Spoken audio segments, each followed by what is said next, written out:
இந்த 4ஆம் எண் அப்படின்னு சொல்லக்கூடிய எண்ணுக்குள் எல்லா விதமான எண்ணுகளும் ஒளிந்திருக்கும். இது நீங்க இப்படி எடுங்களேன்.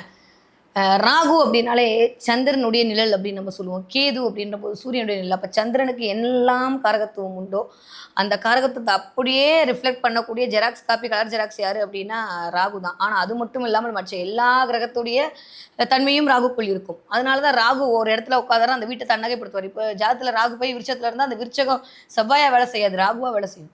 ராகு மீனத்துல இருந்தா குருவா வேலை செய்யாது, ராகுவா வேலை செய்யும். அந்த மாதிரி போற இடத்த தன்னுடைய வயப்படுத்துவாங்க. எதால? தன்னுடைய திறமையால் வயப்படுத்துவார்கள், தன்னுடைய ஆளுமையால் வயப்படுத்துவார்கள், தன்னுடைய புதிதான ஒரு கண்டுபிடிப்பால் வயப்படுத்துவார்கள். நிறைய சயின்டிஸ்ட் நிறைய புதுசா ஒரு விஷயத்த கண்டுபிடிக்கிறாங்க. வீட்ல பார்த்தீங்கன்னா, ஒரு குழந்தை எல்லாத்தையும் போட்டுக்கு இது பண்ணிட்டு இந்த மெக்கானிக்கல் மைண்டுன்னு சொல்லுவாங்கல்ல, அந்த மெக்கானிக்கல் மைண்ட் எல்லாம் இருக்கு அப்படின்னா, அந்த குழந்தையிடம் 4ஆம் எண் இயங்கிக் கொண்டிருக்கிறது. ஒண்ணா பேரோட கூட்டுத்தொகை 4 இல்ல டி அப்படின்ற லெட்டர்ல ஆரம்பிக்கிறது. இல்லாட்டி வந்து அவங்க 13ஆம் தேதி இல்ல 22ஆம் தேதி பிறந்தவர்களாக இருப்பார்கள். இந்த மாதிரியான ராகுடைய காரகத்துவத்துக்குள் இருக்கும்போது தான் அவர்களால் சிந்திக்க முடியும்.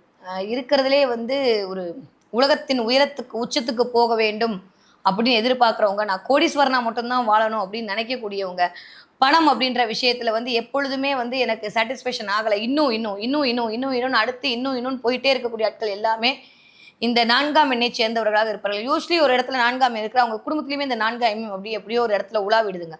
அவங்க 4ஆம் எண்ணா இருந்தாங்கன்னு வச்சுக்கோங்களேன், அவங்க குடும்பத்திலயும் ஏதோ ஒரு 4ஆம் எண் கனெக்ட் ஆயிடுது. இப்போ 22ஆம் தேதி பிறந்தா அவங்க குடும்பத்துல கண்டிப்பாக ஒரு 13ஆம் தேதியோ இல்ல ஒரு 4ஆம் தேதி பிறந்தவர்களோ அவங்க குடும்பத்தில் இருப்பார்கள்.